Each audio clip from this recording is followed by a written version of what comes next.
still haven't done it. I really want to make like intro music. I think it'd be fun to be like, welcome to the webinar. Yeah. Kind of similar to the ecom show. Yeah. Duh, duh, duh, duh, duh. People start rolling in. This is the fun part. It's kind of stereotypical to ask everyone where they're from, but I'm always interested. So I'm doing it.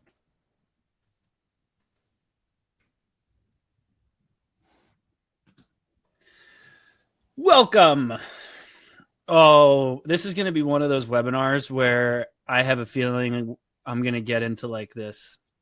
Oh, and then you should, and then this, and then this, and then this. And I'm just going to, hopefully these slides keep us in a very specific lane. Yeah. Welcome everyone as you start joining in here. Let us know where you're from, because that's always super interesting to talk about. And we'll kick off. I'm going to try to keep this thing on time. So we will probably kick off here in about like, I'm going to say like 3 or 4 minutes. I'll let some of the stragglers work their way in here. But welcome. Hope you all have fun. We will make this as value driven as possible. Let us know where you're from. Super interested to know where you're from. I'm outside Philadelphia, and Cassidy here is in Philadelphia. Mm-hmm. So if anyone's from Philly, go Birds. Go Birds.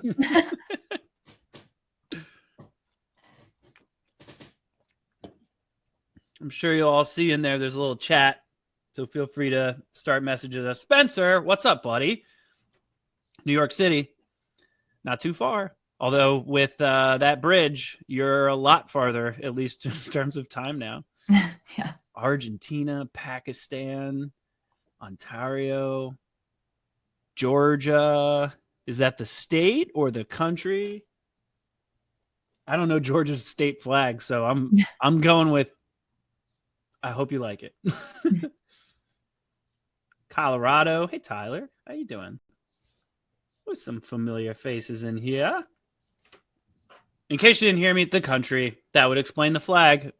Yeah, because Georgia's flag is probably like a peach or something. Welcome, David. Thank you. As everyone starts rolling in here, let us know if you're from, where you're from. Ooh, Houston. I used to live out there for a little while. That's a fun place. We'll kick off. We're only going to wait like 2 or 3 minutes, and then if they're late, that is on them. So we'll get going here. If there's anything specific that you want to get out of this as well, please make sure to throw it into the chat. We'll make sure to address it. Gina, welcome from Michigan. Got a bunch of people outside of Michigan today. As everyone starts to roll in here, Vancouver. Some Canadians joining us today. Welcome. Welcome, welcome, welcome. This one's going to be fun. David. Okay, David, you asked if there's going to be a replay, which tells me that you're going to try and leave early. Now, we're giving stuff away at the end, so I'm going to leave that up to you on whether you actually want to leave early or not. But yes, there will be a replay. Just in case I talk too fast, and then you can definitely replay it. But I'll help you stick around to the end, David. Yeah, we'll go through all the fun stuff right here in the beginning. We'll go through some housekeeping. I'll explain what we're going to do towards the end, but I'm going to do everything that we possibly can to keep this to a very strict hour at most, just so I'm not taking up too much of everybody's time. But as I mentioned, if at any point you've got questions, comments, concerns, or there's anything that you want us to cover, by all means, please drop it in the chat. We'll make sure that we cover it. We are probably going to kick off in like a minute here because I don't like people that are late, so I don't really see why we should wait for them. So I'm going to give it like 1 more minute. Oh, yeah, it's a good point, David. You're probably getting close to bedtime. I understand that. I got you. Touche. Palm Beach. That's my old home. Born and raised South Florida. Now I'm in Philly. Don't know why.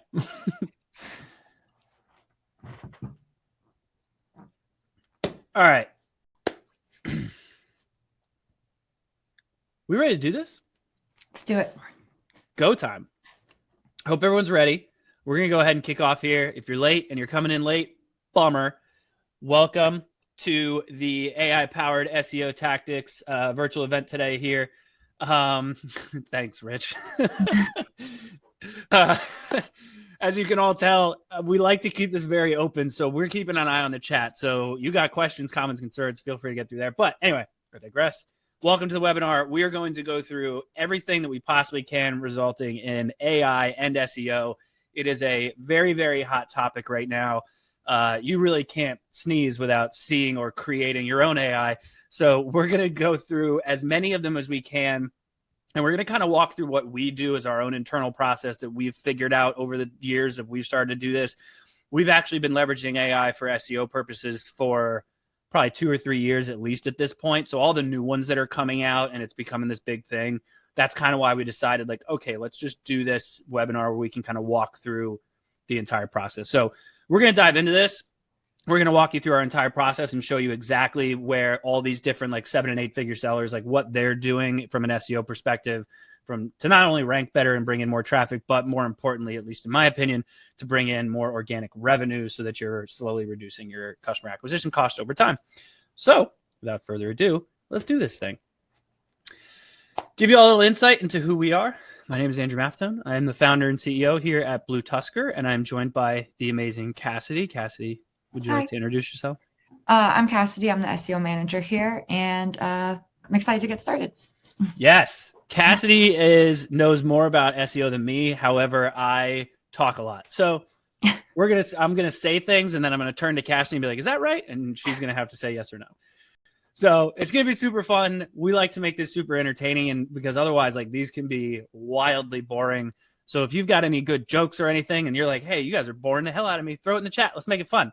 But let's keep going. So what are we going to learn today? Here's some fun stuff. We're going to go over a couple of the basics of SEO. I know, super boring, but I kind of want to set the tone so we all understand how we're using AI for those certain SEO aspects.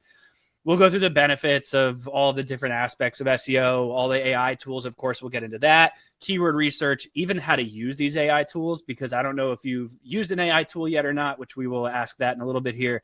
But sometimes you can ask it stuff and the results you get are hilarious. So we're going to walk you through how to not get hilarious responses. We'll go through on-page stuff, off-page stuff, software to use, tracking everything, bringing it all together. And again, what I think is the most important thing, we're going to show you how to actually focus it on a organic revenue approach as to not so much an organic traffic approach, because I don't know about you and your bills, but I can't pay my bills with traffic. I can only pay it with revenue. So I'm going to show you how we focus on that. Cassie, sound good? You ready to do this? Good. Ready. Couple housekeeping things. As I mentioned, up on the top right there, you've got a little chat option. Feel free to message us at any point throughout the entire webinar. Any questions you have, we will definitely try to address them at the time of you asking them. However, we also have some time allocated at the end where we'll be able to answer some of those questions as well. Outside of that, at the very end is where the fun stuff happens. We're going to be giving away 2 free SEO audits to 2 different people that have joined us today. Usually those are at about like $950 value, depending on the size of your site. So super awesome. We're going to give a couple of those away. Cassidy said it was fine for me to give 1 away. And I was like, nah, I'm doing 2. And she's like, fine, but not 3. And so we agreed on 2. And then we also have our own internal reporting process that we use. And we decided we're just going to give you guys that report so that you have it. But of course, because I have to do the stereotypical stuff, I will not give that away until the end. So stick around. So why are you here? There is a good chance, well, you probably are an e-commerce seller since we're focusing on the organic revenue side. But as I'm sure we all know, CPCs from paid advertising are getting out of hand. They're ridiculously expensive. They have been increasing, and I just did this on our last webinar. I can't remember what it is. I think it's like 26% year over year is how CPCs are increasing, which obviously means your customer acquisition costs are increasing. So today we're going to talk about how to turn your website into more of an asset that's actually going to reduce your CAC over time, as opposed to continuously increasing it and paying for all of your sales. So that's what we're going to focus on. So real quick, before we get started, just so we have a general understanding, I'd be really interested to know what the percentage of revenue comes from organic, what percentage of your revenue comes from organic traffic. So we just launched a poll there. Just let us know. Kind of want to get a little bit of insight into how much organic revenue you've been getting, how much maybe you haven't been getting, maybe you haven't tried SEO at all. maybe you're killing it and you're at that 76% plus, which would be impressive. So I'll give everybody a couple minutes here to fill out the 76%. Good for you guys. We might want to hear directly from you because that's pretty high, unless you're in like CBD or like some kind of restricted space, in which case like that makes more sense because you can't advertise. 26 to 50, not too bad. Looks like we're pretty even between 1% and 50%. So pretty wide variety of people here. I'll leave that up. We'll keep going here. But we'll tune in on that. But now, the fun part. I hope everybody's ready to do this. Cassie, you ready to go? Yep. Rich isn't running any paid ads. Good for you, Rich. Don't. Stand by your goal of not running any paid ads. All right. We'll let that poll. All right. I'm going to call it on this poll. So 4% of you are at 0%. So obviously you've come to the right place. 1 to 10% at 23%.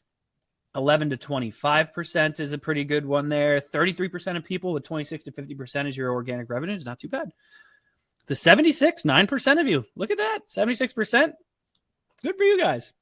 All right. We're going to see if we can get everyone into that 76% plus range by the end of this webinar, or at least get you on your way there. So let's go through this. We're going to stick to this fun Waldo theme. Why? If you've ever done Where's Waldo, this is the most obvious thing, right? Cassie, have you ever done Where's Waldo? Of course. Beautiful. So Where's Waldo is one of those things where if no one's ever done it, it's like a kid's book and you got to find this guy, right? So this guy's in a sea of people who are very complicated to find, and eventually you try to find him and then you move on to the next one. That's a lot like what search engines are like, right? Like you think you go into a search engine, your user, customer, potential customer is trying to find a product and they can't seem to find it. And you really want to stand out as if you were 10-foot Waldo. So what we're going to talk about today is how to turn your business into a 10-foot Waldo. Yes, Christina, it is being recorded and we will send everyone a replay. Now, we're going to work on improving visibility. We're going to show you how to outrank your competitors, obviously in terms of SERPs. We'll go through boosting your ROI, hand in hand, how it kind of works with paid advertising, and then how it can also help reduce your CAC over time. So we're going to touch on that, and everyone will start to see exactly what we're referring to here. So the first thing we're going to talk about, the on-page side. So when we refer to, when we refer to on-page SEO, we're talking about the technical stuff, right? So we're talking about your page speed optimization. We're talking about improving your click-through rate. So when someone searches something on Google, your meta title, your meta description, that's what's showing up. How can you make that more engaging for people to click on so that they're actually coming to you? Because there are a lot of cases where you could actually rank really well and then no one clicks on you, in which case, like, who cares what your ranking is if your stuff isn't interesting? We'll also talk a little bit about A/B testing, performance metrics. We're talking basically anything around on-page is specific to the website and the code, as well as any of your meta information. So that could also be CLS issues, alt tags in the back end of your imagery. Cassie, what am I missing? Internal linking, making sure your linking structure is set up correctly. Yep. Beautiful. That's your on-page side, right? So there's three aspects to this. So the next aspect is going to be your off-page side. So this is very traditional. This is what everyone knows as backlinking. So there's several ways to do backlinking. So like when we do backlinking here, Cassidy and her team do an amazing job at backlinking. We actually had a big old case. Someone did a big case study on us, which we'll touch on later about how we approach this. But backlinking really comes from doing everything you can to get a link from someone else's website to your website, because that's how Google eventually starts to see that so many people are referencing you that your site must be reputable. So that's how you slowly start to go up in the organic traffic or in organic rankings. So that could be from just traditional backlinks. That could be a shared backlink where you get a backlink and the person that you're working with gets a backlink. Blog posts, it works around reputation management. You can start doing different competitor analysis, start to see who you're working with there. We're going to get all of that, especially from an AI side. And then the third spot, to me, this is like how you kind of pour gas on all this stuff. This is from the article creation or any kind of content creation. If you're building out additional pages on your site, usually we suggest doing something like a blog along those lines. So that will be specific topics about how you start to bring in a relevant audience that may or may not be ready to purchase at that time. But when we touch on the CRO towards the end of this webinar, we'll show you how to bring in that audience and how to get them to purchase either at a later date or ideally right away. Cassie, have I missed anything there? I don't think so. Sweet. So bringing them all together, that's your big three, right? So you have your on-page, your off-page, and your article creation. Bringing them all together really helps you get a better user experience, helps you bring in more quality traffic, because that's another big problem, right? Like you start to write these articles, who cares what the traffic is if they're not converting eventually? So we're going to show you different ways to actually make sure that you're writing quality content, not this stuff that's like clearly AI driven. And we're going to show you how to improve upon basically all aspects of the SEO to get it to work together. And I added this last night. So I don't know if anybody's noticed. And in fact, I'm going to fly back to all these. Every single one of these images that we have in here has been generated by AI. So if you saw the ad for this event, or if you saw any of the images that we had go out for the event, every single one of them was generated by AI. And a majority of the copy from all the ads that we did, as well as the emails that we did, and a good amount on this deck here as well, are all generated from AI. These are all aspects of different AI tools that we use to help develop this. This was one I did last night that I didn't show my designer. So if he's watching this right now, I'm super sorry. So for the AI, for the images, we're using Midjourney. Newton, I saw that question come in. We use Midjourney, but there's a bunch of them out there that you can use from an imagery standpoint. But regardless, the SEO side of things, the pillar strategy, we're big fans of the pillar strategy here. Essentially, the way that we clarify what the pillar strategy is, you create what we call a pillar article, which is essentially a very long blog post. It could be 5, 10, 15,000 words, whatever it needs to be. And it's relatively more general. And then from there, you actually start to create additional, we'll call them subtopics that are relevant to that main article that all link to the article, correct? Mm-hmm. So they link to the main pillar piece. So what happens is that big pillar piece links to all these subtopics. Those subtopics, usually like 1,500 to 2,000 words, something like that, all link up to that main pillar piece. And what happens is, as you start to do your backlink strategy, you do a real strong focus on the pillar piece. So you get as much backlinks as you can to that pillar piece. And what happens is, as that pillar piece starts to rank better, it brings all those subtopics up with it. So your website has something called a domain authority. So we'll just use our own website for now, bluetusker.com. Our domain authority, I think we're sitting at like a 35 or something right now. But every individual page has its own page authority. So if you can start to improve the page authority of one page, you actually start to improve the page authority of the pages that are linking to it. From an e-commerce perspective, the thing that is most important is ensuring that you're also linking to all of your products. So that way, your products start to actually go up in that ranking as well. So this pillar strategy, my designer, if he's watching, is going to be so mad because I know I prompt Midjourney wildly incorrectly to make I wanted like a rocket that was taking like your shopping cart and exploding it. And this is what I got. So this is what we're talking about like how you got to be careful about the prompts that you write. But so that pillar strategy is essentially what we're going to explain of how to implement that from an article creation standpoint, and then how the on page and the off page are all tied together with it. Whew. I told you to talk a lot. Cassie, have I missed anything so far? No, we're good so far. Beautiful. So the AI side, this is where it gets super fun. Okay. So AI already knows search engine best practices.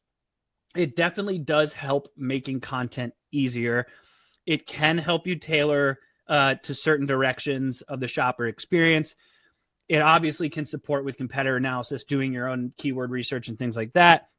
And it is not crazy expensive. I think the most expensive AI platform that we have right now is like a few $100 a month or something like that. So there's nothing crazy out there that's going to cost you thousands of dollars a month. There is also a lot of stuff that AI cannot do. And that is also some stuff we're going to talk about, because there's a very large misconception of AI is going to take over everyone's job. And while one day, yeah, maybe the people that are going to come out of this with jobs still are going to be the ones who know how to use the AI. And so today we are not only here to help you grow your organic revenue with AI for SEO, but we're also going to help you keep your job. So we're going to talk about the AI tools. There are so many of them, and we're sticking to just SEO. So Newton, I know you're a big fan, I can tell already, of Midjourney, but this is just from the SEO side. The imagery side, my designer, I promised him that I would try not to touch on those because I haven't figured that one out yet. He knows it better than I do. But there's a lot of them out there. And so we've done a ton of research about the ones that you can use that work really well, as well as ones that suck, basically. So ChatGPT, I don't know, has anyone here, if you've heard of ChatGPT, let me know. I know it could be a completely new thing that maybe no one here has ever heard of. If you're not sensing the sarcasm, it's plastered everywhere now. It's kind of obnoxious. For those of you that don't know, ChatGPT is built by a company called OpenAI, right? Yes.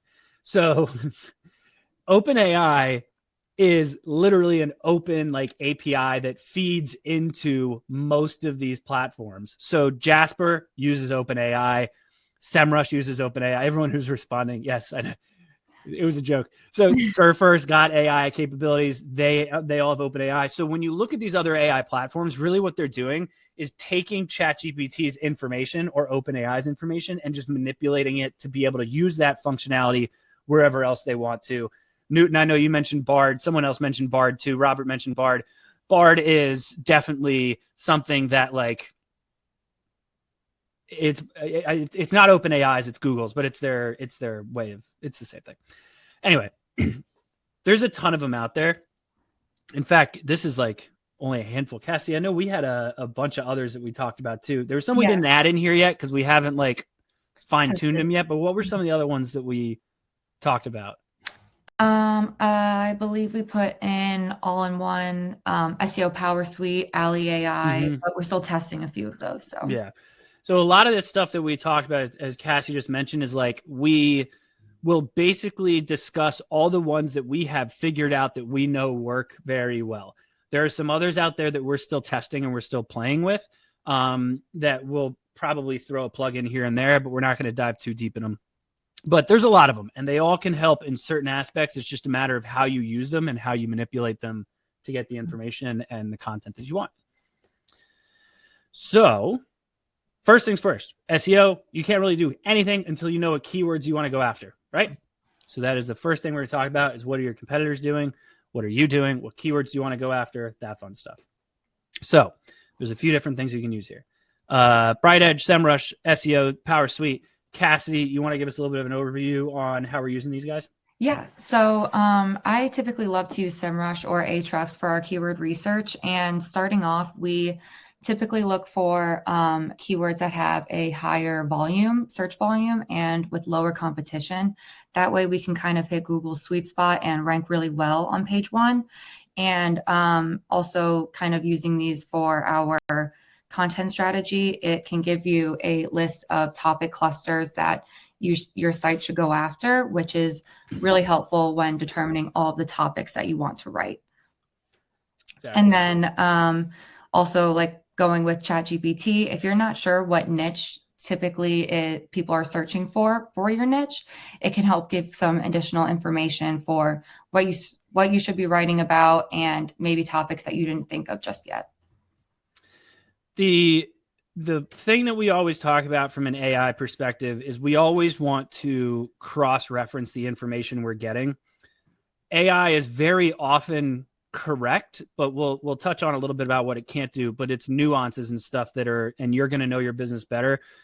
But so when we use platforms like SEO Power Suite, or we're using BrightEdge, or SEMrush has AI capabilities, we still cross-reference it with SEMrush or Ahrefs or Moz, or we have SpyFu now, and what's the other one you have?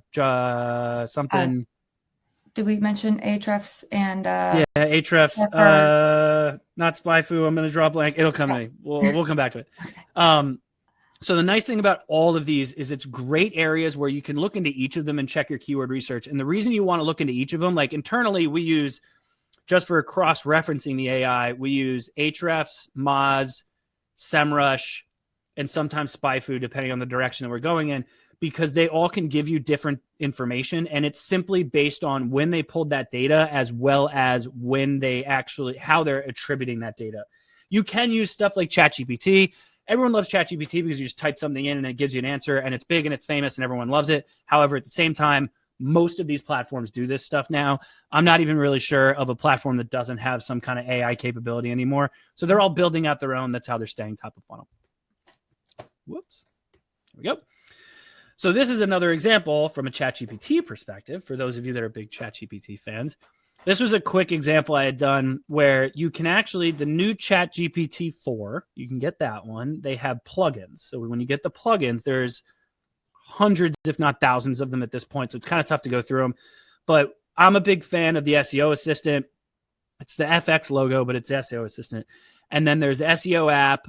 There's also Speedy Marketing, which is kind of interesting. It does really well. But this is one of those situations where you can just ask it certain information and it can give you some information out of it. ChatGPT likes to claim that it doesn't have access to the internet, and it's a liar because I know that it does. That's where it got this information. But it will tell you sometimes like, oh, I don't have access to the internet, so I can't tell you what this website ranks well for. It's kind of frustrating to get ChatGPT to actually do it, which is why we use stuff like SEMrush and BrightEdge, because you can actually pull that information from there and it gets it out of its own system. So with ChatGPT here, it all comes down to what it is you're asking it. So from a keyword research perspective, it could be as easy as what are the top keywords, top ranking keywords for this type of phrase. So in this case, we did concrete grinders for a client we were working with, but you can also get a little bit deeper on it of what are the top keywords for people asking this type of question. So you can get it as deep as that too. It depends on the type of content and how you're trying to drive that. Then it's what AI can't do. This is my favorite thing to talk about because everyone thinks AI is awesome and it's just a matter of you figuring it out. But there's a something that I say to the team internally, and I'm sure Cassie's very tired of hearing it. Every product, every business, and every business owner are all wildly different. So no matter what you do, you can't template a process. It's all very different. And the problem with AI is it doesn't know you and it doesn't know your business specifically. So you're going to know what your top sellers are. You're going to know your audience better than ChatGPT ever can. So there's aspects of that where you have to look at the information that it's providing you and then ensure that it's still accurate. And there's a lot of nuances around it. So to give you some information here, the one I had mentioned with ChatGPT where I typed in here, what are some of the top ranking keywords for concrete grinders? The very first thing it gave me was concrete grinders for rent. Our client doesn't do rentals. So it's a very high level example, but it's a good example of not everything that you're going to get out of it is accurate. So you still need someone to read through everything and decipher what is actually being utilized versus what isn't. And so, yeah, so basically it's just not a perfect output every single time for just a keyword perspective.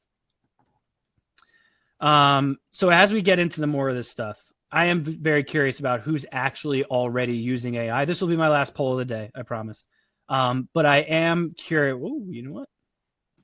Let me reschedule that so I can display the results. There we go. Okay. Real quick, yes or no answer. How many of you are already using AI for SEO? How many of you aren't? I just want to get an idea so I can see like how high level we need to go, how low we need to go. And we can map it out to there. Unless we end up 50-50, which looks like where we're gonna end up, in which case I'm gonna do my best. Nice. Oh man. Yeah, we're aiming at 50-50. Great. Okay. We'll figure it out. We'll be all right. So on-page stuff. This one scares the crap out of me because this one it's really cool what it can do. We've started to play with some new stuff, which we'll touch on, but we didn't showcase in this webinar because we haven't like rolled it out yet. But on-page SEO, leveraging AI scares the crap out of me because if I hit a button and it changes the code on my site, I'm so scared that it's going to ruin something. But I digress. So let's talk about the on-page stuff. Cassie, you want to take over for a second here while no problem. So for our on-page strategy, we use a lot of it to analyze our site using an audit. And that way for audits, when it comes to technical errors, You can do an on-page audit for user experience, content ideas, content optimization ideas, and of course, keyword research. I personally love it for content optimization because it can provide insight to how many headings you should have, the amount of keywords you need, if you need more words, less words against your competitors, and it will kind of give you a great overview of what you should be doing. And then some of these like SEMrush, you can simply add it to the next plugin and then it can write it all for you. So it's really helpful in that way. And then back to our audits. It can provide information such as you have broken links, missing meta descriptions, missing H1s, which is really crucial when you're trying to rank well for certain products. You definitely don't want any duplicate content or any missing metadata, which would help you stand out from the SERPs. Yep. Then there's also the technical side. So, Robert, as you just mentioned there, that you used AI for your server configuration, your first pass crashed it. That's the thing that you obviously you want to have a staging site in place to make sure that that kind of stuff works. There's other platforms out there. There was one that we're testing right now called Alley AI. And effectively, you can basically have it read your site for optimizing the code specifically for page speed. And then you can hit a button and basically it'll change your code. You got to do a staging site. You've got to make sure you've got backups in place. You got to go through every test you can possibly think of before you push anything live, simply because the way that there's always the human nuances of it. And if you had a developer build your website, having a robot go in there and change a bunch of stuff is kind of like having a new person going in and changing your website, but just without thinking it through about why that human may have done something else before. So you want to be careful with stuff like that. So as Robert mentioned, Robert, sounds like you were prepped and ready to go. But yes, you want to make sure that you have some kind of staging site in place so that when you do push it live, it doesn't crash everything. Where are we at here? So there's the different platforms. Some of this is AI. Some of this is still pulling it directly from, platforms that have existed for years. But like for a SEMrush side, being able to get a grade on your website, being able to actually assess like what's your ranking from a page speed optimization side, what is your overall grade for the site in terms of just average functionality and how the keywords are being used. So this kind of information you can actually pull from stuff like SEMrush and Ahrefs, and then actually be able to leverage that information to adjust the on-page as you're doing changes. I'm a big fan, especially if you're leveraging AI, to just do small changes as you're using AI so you can keep an eye on it. Because if you do one big swoop, while you think it's going to save you a lot of time, it could actually make a lot of things worse and take up a lot of time if you got to fix it all. Mm-hmm. It's also important to note all of the optimizations that you're doing in case something goes wrong for a specific page. And that way you have history of what you did and can revert back. Exactly. And for the what stuff can't do, now you're looking at, kind of like I mentioned, you have the human judgment, right? So you have the nuances of your own business that AI is not going to know about. But then you have the big one to me, which is the constantly changing algorithms. Mm-hmm. Google changes that damn thing. In fact, they just did another one like last week. I think it was last week or over the weekend or something, where they just do it and it's like, and you got to go and all of a sudden you see an influx in your traffic or a decrease and you want to see like what's going on. So if you're constantly leveraging AI, it's going to take time for it to catch up to understand what the new algorithm is for it to actually update. So there's a lot of stuff that you still want to make sure you're basically baby stepping through the entire process. So this is just an example of someone a client we worked with where we were leveraging AI for a lot of the on-page stuff, and we were able to actually get their on-page rankings, so their overall site health up from, I think they were in like the 60s or 70s. Yeah, from what I remember. Mm-hmm. They were crazy low. The site was super slow. And within like 2 or 3 months after we went through the initial round of everything, we got their site health up to a 92%. And that's from leveraging that AI for on-page aspects.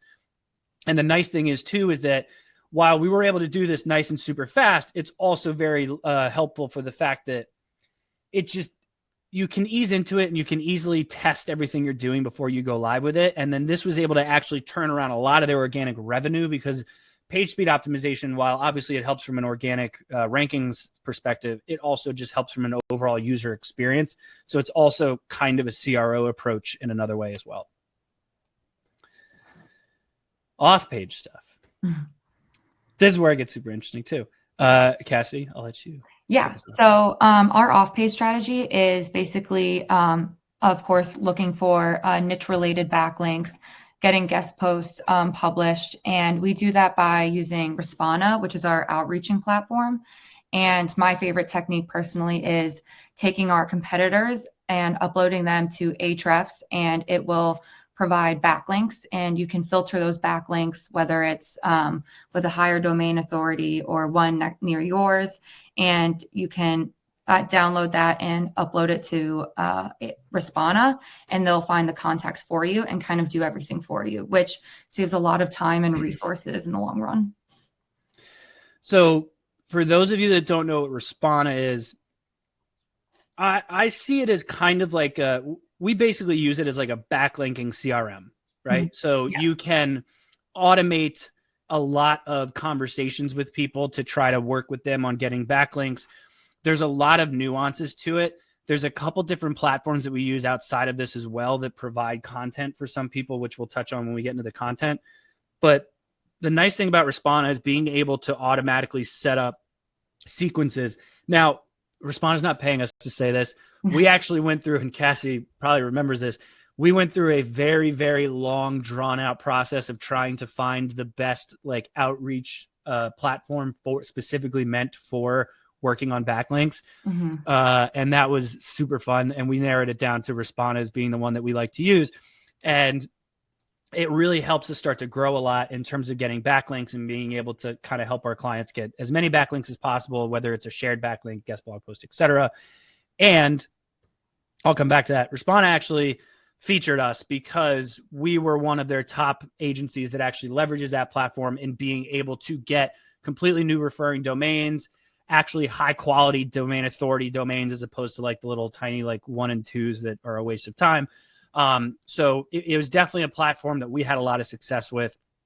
And obviously Respana thought the same thing. So they did one for us, and I thought I'd put it in here because I thought it was pretty cool. And Cassidy kicked some ass with that thing. So it was awesome. But just like we were talking about for leveraging the AI from an off page, you still need to use things like SEMrush, Ahrefs, Moz, etc. to get the information around who should you be going after. Mm-hmm. Now you can use things like ChatGPT, and you can use things, there's some of the plugins for ChatGPT as well, but these other platforms do a great job at being able to pull in the information of articles that might be very useful for you to get a backlink from.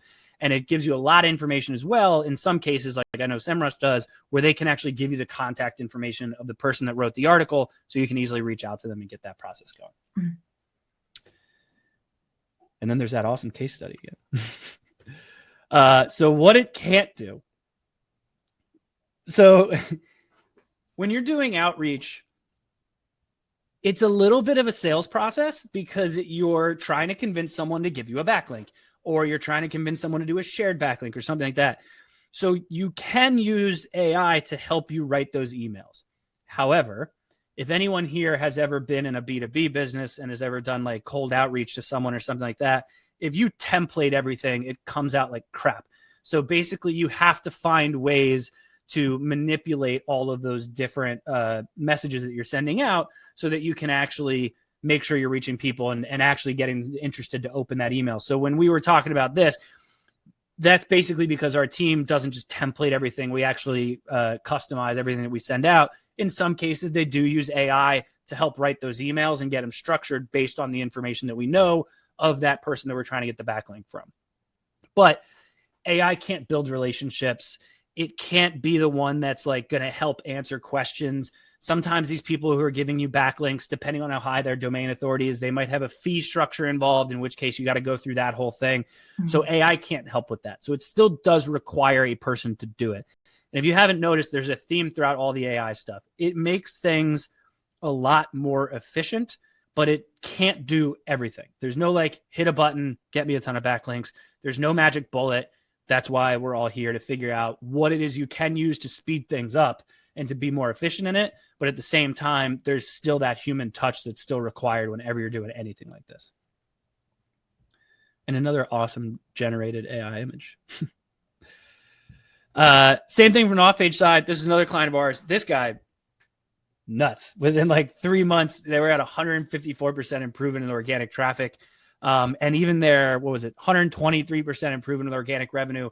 A lot of that was derived from doing a lot of off-page stuff.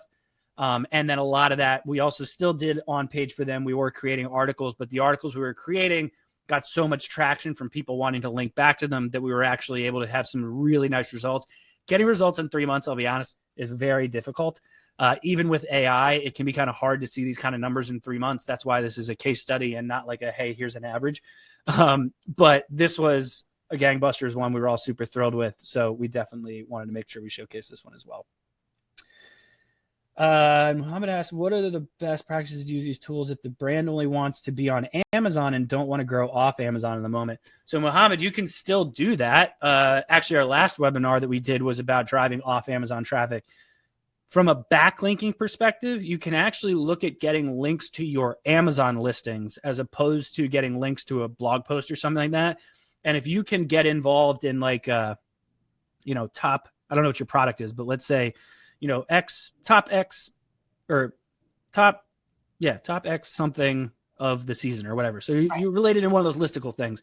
If you can get a bunch of those because you do a lot of outreach and you can actually get backlinks to that, that will improve the organic ranking of your listing on Google, which is another way to get a lot of traffic for Amazon specifically. Now, the fun one, article creation. This is where it gets a little like, this is how it all starts to come in together. So Cassie, I'll let you kick this one off too. Sure. So for article creation, once we have our keywords that we're going after, we use those to create really catchy headlines and titles. And after that, we use Jasper, which also connects with our Surfer SEO. So these AI platforms, you can put what title you want, your tone of voice, how long it should be, and then it will write it all for you. But like we've discussed, it's really important to add that human touch. So it's important to have a writer who is well versed in that niche to be editing and making sure everything is factually correct. And then once we have that written article, we check it for plagiarism, and that also checks it for AI. So if it does sound like it's written by AI, then it can paraphrase everything and change it up. That way we're not getting penalized by Google, because as AI is growing, so is Google. They're learning, and they're not going to let everyone get away with writing something that's completely AI written. So it's important to have that human touch to it. And then after it's published, it's important to keep an eye on those keywords that you're going after. And let's say in 6-7 months, it's still not performing well, you can audit it and optimize that content, because Google loves fresh written content, and it's a huge part of EAT. So that's kind of the cycle. Yeah. So to walk you through exactly what our process is, right? So this is stuff that we're doing for 7, 8, even a handful of 9-figure sellers. And it's all about the initial process through the whole thing and then going back and refreshing, right? So the first thing we'll do, we'll use a bunch of different AI tools to do our keyword research. We map out all the keywords we know we want to go after, at least to start off with. From there, once we go, okay, we're all on the same page of the keywords that we know we want to target on based on search volume or keyword difficulty, anything along those lines. We then go, okay, of these keywords, what are the top things people are asking? So what type of value can we provide the person that's searching this? So we go through, we start to develop all these different topics around that keyword. All those different topics along with the briefs, which is something that we can create via like through Jasper or something. SEMrush mods, Ahrefs can help us figure out what the top things are that are searched. ChatGPT can also do that. What ChatGPT can't do is write you super long articles. ChatGPT limits itself to like, I think it's like 600 words or something like that. So you can't get it to write you a tolerable article, which to us, if an article is going to provide enough value, you're looking at least like 1,500 words or so. So we use stuff like Jasper, where, as Cassidy mentioned, you can tell it the tone of voice that you want it to write in, but we actually have editors that are familiar with the category that they're writing about. And Jasper will write like 2 or 3 paragraphs. The editor will tweak it. Then it'll hit a button and it'll do another 2 or 3 paragraphs. The editor will tweak it. So it'll actually adjust itself based on the editing that's going through there. And so then that way, once that article is completed, We then hand it over to the SEO team, who adds in all the necessary internal links, outbound links. You need H1 tags, H2, H3. It's got to be super easy to read, which we'll touch on when we get in the CRO side. That then gets uploaded.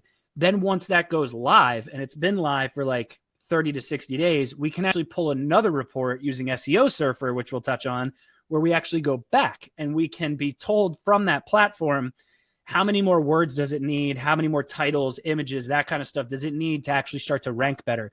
So the biggest problem that we always see, especially in the e-commerce industry with blog posts, is too many people write an article. They, especially countless times we come across like it's clearly written by AI, where they just hit a button, it wrote 1,000 words and they threw it up on their blog.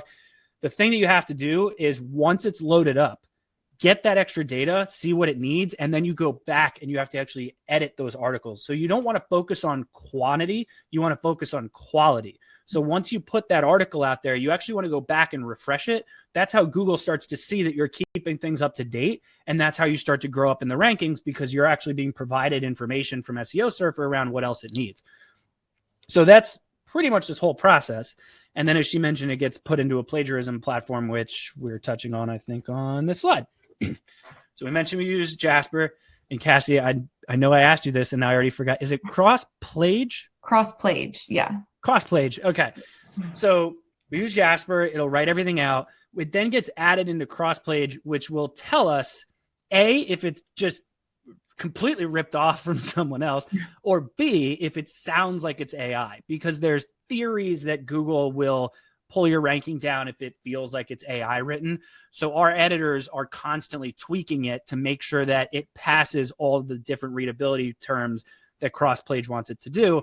Plus, depending on your audience, most of the time you want it written at like an 8th grade level. So because let's be honest, the average American or the average person anywhere, and specifically American, they don't have the highest like reading capability. So you want to make it super easy to read and easy to digest. So the thing across the board, which is the EEAT, which we'll touch on as well, that is 8th grade and down. So that's what you want to focus on. And then, of course, Grammarly to make sure that you don't sound like an idiot. I was going to say another great tool for checking plagiarism is Quillbot, if anyone is also interested for another tool. Beautiful. This is a couple examples of stuff we've done straight out of Jasper. You can kind of see here, like there's information around on the left-hand side here. We've got stuff out of Jasper where you can give it different topics. It'll start to write everything. And then on the right-hand side there, that's SEO Surfer, isn't it? Cassie? Oh, yes, sorry. Right? Yeah, thank you. Yeah, so the one on the right there, that's SEO Surfer. That will give you your rankings of if it needs additional touch or... Oh, wait, no, this is cross-plage, right? They all kind of look the same when it comes to content, and this is why I don't touch anything anymore. I know. Yeah, so the right is Jasper, and then the left is cross-plage or Quillbot. Gotcha. Yeah. Love it. Yeah, and as you can see, too, on that top left image here, you can actually select the tone of voice that you want it to be in. So obviously, you're going to know your brand voice better than anyone else. And if you were to say, oh, I want it to be in a funny, sarcastic tone, it's going to do its version of a funny, sarcastic tone. But when you really start to know your customer and you know who you want to go after, you then have to adjust to make sure that it's still in line. So it's kind of like I see it as a nice kickoff point. It's probably a nice way to explain that. What it can't do. So credible sources is very interesting. We've had this happen a handful of times where it references some BS. So you've got to make sure you know exactly what it's referring to. There's a bunch of platforms out there where you can actually get it to, like ChatGPT does do this now, where it can actually link to where it's getting the references from. However, sometimes those references are BS, which is why you want to get rid of them. But when you're adding your basic stuff, your internal links, your outbound links, all that fun stuff, you got to make sure you're checking that stuff. And the human personality and your actual own judgment on where your business at and what you want your product to be portrayed as, that's the one thing that I don't think AI will ever have the capability to do. Because if you're going to really want to stand out from your competition and everyone's using AI, no one's going to stand out. So you still have to have that human nuance to it. Cassie, am I missing anything from that? No, I think we'll dive into EAT, which goes hand in hand with this. This is your area, so I'm gonna let you touch that one. So EEAT, which is one of SEO's main performance factor, is huge, especially considering how big AI is becoming. It's important that your site has experience, expertise, authoritativeness, and trustworthiness. So this kind of ties in with article creations and making sure that you are writing accurate information and providing a solution to your users. So that also goes hand in hand with off page. If we have a strong backlink profile and domain authority, Google sees that and will provide us with kind of better search results, knowing that we are an expert in our area and we have proof to back it up from people linking to us and people coming to our search engines because we provide top quality content. From a data perspective, basically what you want to look at is your bounce rate and your time spent on page. Mm-hmm. So really what you think about is you're a traditional e-commerce seller, you're driving people to a product page. You just want them to convert. You don't want them to leave that page until they buy something. You want them to take some kind of action. That's the goal. When you're driving traffic to an article, you're writing an article and you're bringing in all of these people, you want the same thing. So if you're not creating quality content that you're just as happy about as your product, you're not going to rank well. It's not going to do as well. And the other thing that you got to think about too is there's a big disconnect when people think about how they're portrayed from blog posts, because every time we speak with sellers, there's a lot of theories around like, I'm just doing this because I know I should, but no one really knows why. But it's going to be what your brand is portrayed as. In many cases, it's the first instance of someone experiencing your brand. So if you're writing a bunch of crap, they're never buying a product from you because they're going to think that you're selling crap. So you've got to make sure that you're actually leveraging your information as becoming like a thought leader in the space by making sure that they're enjoying their experience on the site. You're clearly stating your expertise and that you are an authority in the space by who you are and why your business knows most about whatever it is you're selling, and that you're trustworthy. And sometimes that may mean putting in reviews or just justifying some of the things that you're saying within these articles. Mm-hmm. So the revenue side, this is my favorite part because this is the one thing that I still to this day don't think we have ever started working with someone where I went, okay, your blogs are perfect. So if you're writing articles and you want people to come to your site, that means that you're doing everything you can to get the best organic ranking. The best organic ranking, if your meta titles, your meta descriptions are good, they're going to click on them. They're going to come to your blog. Great, you got traffic. But you can't pay your bills with traffic. Now, I will caveat that with, if you've got good retargeting paid advertising in place, traditionally on social media, if you're pulling them in, you're getting a lot of traffic and your retargeting is in place, they will eventually convert in a perfect world, right? So getting a lot of traffic could eventually pay itself. However, wouldn't it be great if they just converted right away? So the very first thing that we ever do before we publish anything is we do a CRO audit on the blog, because no one ever thinks that your blog can actually convert, and it definitely can. So when you're pulling in all of this traffic from your blog, some of the things that you want to look at, on the top right here, we have an example of a sidebar. If you've got a situation where you can add an immediate, hey, get 10% off your first order, or maybe you have a really cool newsletter that you want them to subscribe to. Maybe you've got some gated content, which is always great. Hey, give me your email. Here's like a checklist or something like that. Having that extra information on the right-hand side is very beneficial. I will also say a lot of people use their phones. So from a sidebar perspective, if they're not on desktop, sometimes it doesn't do as well. So now you want to think about, what does your pop-ups look like? Everyone thinks like, let's make one pop-up that's 10% off for a first-time buyer, and we'll put it on the entire site. Well, sorry if you keep hearing me hit my microphone. So can you tell I'm getting... I got this. This is my favorite thing to talk about. So the pop-ups where people don't think about is you're writing all these different categories of content so that you can bring in all this organic traffic, you start to rank better. But why not show them a pop-up that's relevant to that content? So if you're writing stuff about, this is going to be tough. Let's do, all right, we got a client of ours, Pet Honesty, on here. let's say that we're writing an article about how to play with your dog.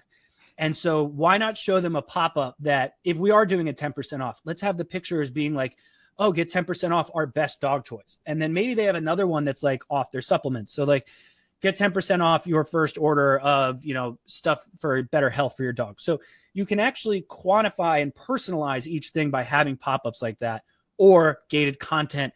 Are you creating like 10 cool tricks to teach your dog, or like 10 things your dog should need, or something that they should download? So there's a lot of things you can do there from just getting an email, which I'm sure we all here know, at least I hope we do, that outside of revenue, your next best target KPI is your email list. So if you can grow your email list, you're in good shape. The same thing that you can do that I rarely have ever seen anyone do is Shopify has plugins. If you're on Shopify, they have it. I think WordPress has it. I don't think BigCommerce has it. But there are plugins where you can actually pick products to showcase in the blog where they can add to cart right then and there. So if you're talking about, hey, here's the top 10 dog toys and, all 10 of them are yours, why have them click over to a product page? Let them add to cart right then and there. So you can actually make your blog shoppable. So having that capability, so up here we have like the shop post, like this was at the bottom of a blog where you can actually purchase each of these books right at the bottom. So it's a way that you can actually turn the article into Shopify, into a shoppable way of actually converting people right when they're on the page.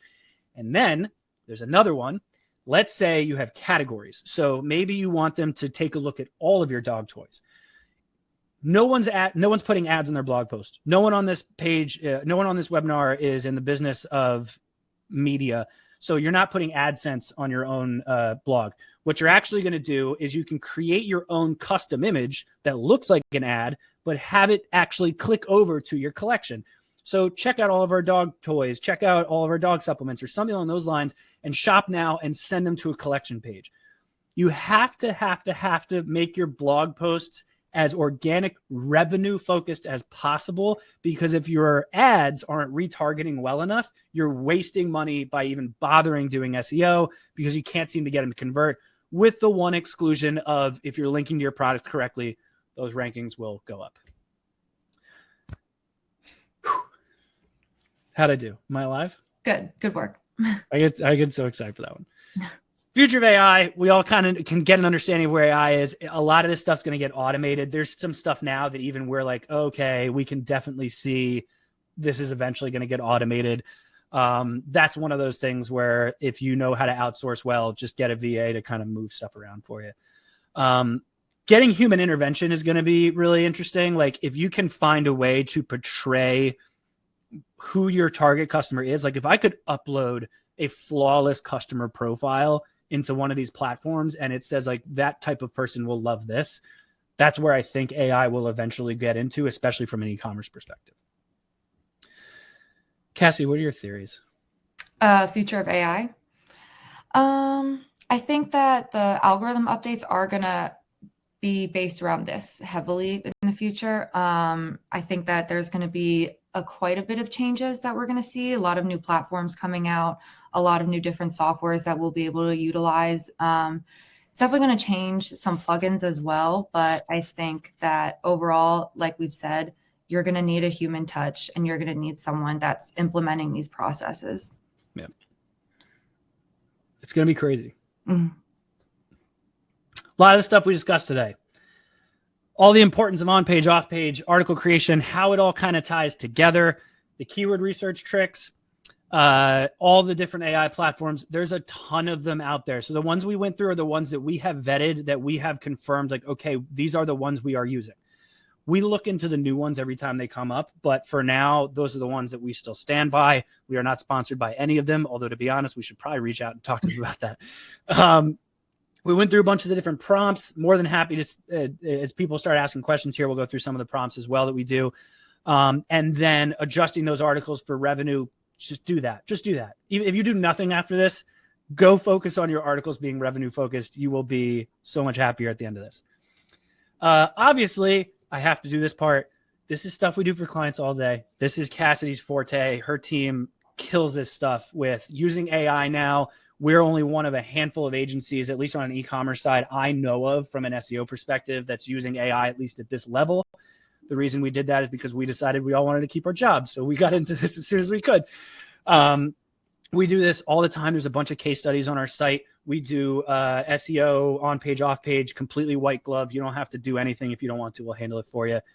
Feel free to shoot me an email whenever you want, and we'll touch on that. But I also wanted to make sure that we give you guys something else outside of this. We also have every single marketing report that we use. I am going to give you the SEO one for free right after this. But we have 9 others that we use, from CRO audits to overall paid advertising to your business as a whole. There's some Amazon stuff in there. So I've got all 10 of them. Usually we sell them for, I can't remember what it is, it's a couple $100, but we've got them at least 50% off right now. So I do have an offer for you guys. Stereotypical, gotta do it. I appreciate everyone for joining us. I will also drop the link in the chat here. I promise you, if your marketing department's not at least using something like this, you're messing up, because you got to be able to track this kind of stuff. And then, of course, we're going to do a little quick Q&A. However, first things first, let me send everyone. Okay, so what I just put in the chat is our SEO and content basically tracking log. It is, if you use something like Supermetrics, you can automate the whole thing, which is fantastic. But that's the exact report that we use to be able to track keywords, articles, keyword rankings, on-page changes, off-page CRM is in there. Weekly site health, organic traffic, it's all in there. Anything from an SEO perspective, all in there. You guys can have it. You have view access. It's a Google sheet, so just replicate it, and then it's all yours. You can play with it. And then, of course, so we're going to give away 2 different SEO audits here. And the way we like to do this is I'm going to have everyone, this is going to make my inbox awesome. I'm going to have everyone email me if you are interested in getting an SEO audit done. I'm going to take everyone who submits, we're going to put them into a randomizer, and we're going to take the 2 people out of there and give you guys a completely free SEO audit. That will pertain to giving you all the keywords. We're going to set you up for success. You're going to have all the keywords you want. We're going to go through all your articles. We're going to even do a brief CRO audit on your blogs, which I talked about, which you should do, all that stuff. So just drop my email in the chat. Feel free to email me if you are interested in the CRO audit. However, at this time, this is that perfect moment for all of your questions, comments, concerns. I am here to help. We went through a lot. I spoke a lot. I know we're at an hour, but we'll do questions for a little while here while we still can. So please feel free to drop them in the chat, and we start answering some questions for you while I get some water. Woo! That was fun. All right. Let's see. Here's one. In 2 years' time, do you think people will be searching for articles to read about the top 5 best lawnmowers, or will they just ask ChatGPT directly, what is the best lawnmower? In 2 years, absolutely not. They will still be searching for it. The reason I feel that way, there's people in, like, I'm using the United States as an example. There's people in, like, middle America, like the middle of the country, that will not use ChatGPT for years. It will take a generation for AI to actually be like a nationwide thing, in my opinion. Maya, yes, there will be a recording. Elizabeth, same thing. There will be a recording. Newton, which Shopify app for inline products do you use? Oh, Newton, I got to look that up. I can't remember what the name of it is. There's a couple of them. There's also a way to code it in that I looked at the other day, but I got to look at that one. I'm not 100% positive on that one. Muhammad sent us a question for all the images in Amazon. What SEO technique do you use? I don't have that ready right now. I didn't get this prep for Amazon stuff, but all the backlinking stuff definitely works for Amazon. A link's a link. Mm-hmm. Hannah asked, how do you balance human intervention with AI, specifically in on and off page? Oh, Hannah hitting us with the hard ones. How do you balance human intervention with AI, specifically in on and off page? Honestly, you need to have someone who knows what they're doing using the AI tools. That's the biggest thing, because it comes down to the prompts we talked about. Like, if you don't ask the right prompts, you're going to get a bunch of crap information out of it. If you have someone who knows nothing about SEO, I don't care if you have the best AI SEO tools in the world. you're not going to know what you need to ask. You're not going to know the direction you need to go in. The whole EEAT thing that Cassidy talked about, you're not going to know any of that. So you still need to have a professional utilizing this stuff. It's the same thing from an article creation. Yeah. You can't just have some random person like hitting buttons out of Jasper and getting stuff out of there. They have to know what they're talking about. They have to know about the category. They have to be aware of the target customer, what the business's goals are, that kind of stuff. Woo! I need a drink after this one. Let's do a few more minutes here. If you still got questions, shoot them in the chat here. What else do we got? I'm going to scroll back and see. I saw a couple. How do you check for AI/plagiarism? That's the cross Plage or Quillbot. Quillbot. Yep. One of those things work great. And is it free? Or it's like Crossplage $10 a month or something. Yes. Mm-hmm. It's like dirt cheap. So definitely, I highly suggest that. Newton asked, what do we use Botify for? Botify is to create characters and for chatting, I believe. Oh, the like kind of like setting up a chatbot sort of thing. Mm-hmm. Right? Gotcha. I'm at the bottom of the ladder in the process of putting together my website and articles, etc. I will appreciate an audit to get to me. Oh, yeah. If you're interested in an audit, email me that you are interested in getting the SEO audit, and then we'll put everyone through a randomizer. And I will attempt to email everyone before the weekend. However, I'm taking tomorrow off, so bear with me. I may email you over the weekend. Just to confirm, we reach out afterwards for potential free SEO audit. And could you talk a little bit about, so the SEO audit, everything. We're going to give you all the keywords that we think you should go after. Usually we do about 100 of them. We'll set you up with probably 10 to 15 different article topics that we think should be something you should write about. We'll pull a site health audit. So you've got everything you need on what should be adjusted from an on-page perspective. From an off-page side, Cassie, what's on the off-page side? We're going to analyze your competitors' backlinks and go over all the backlinks that you should write an outreach strategy to and reach out to them. We will also be doing a backlink audit, going over all of your toxic backlinks and ones that you should disavow. And we can also go over the sequence strategy, I believe. Yeah, that's the other thing with backlinking is disavowing the ones that suck. That's the other thing you got to look at. Sometimes people will give you a backlink, but it's not a good one, and you don't want those. So you got to get rid of those. Yeah. Beautiful. All right. I think that's all the time we got for today. I really appreciate everyone who joined us. If you're interested in the SEO audit, please shoot me an email. Thank you all so much for joining us. We will have a replay out. I will shoot that email out as soon as this is all set and good to go. Wish you all the best of luck. If you ever have any questions, please feel free to email me, andrew@bluetusker.com or Cassidy@bluetusker.com. But we wish you all a great day. Thank you for joining us, and we will see you all next time. Have a good one. Bye.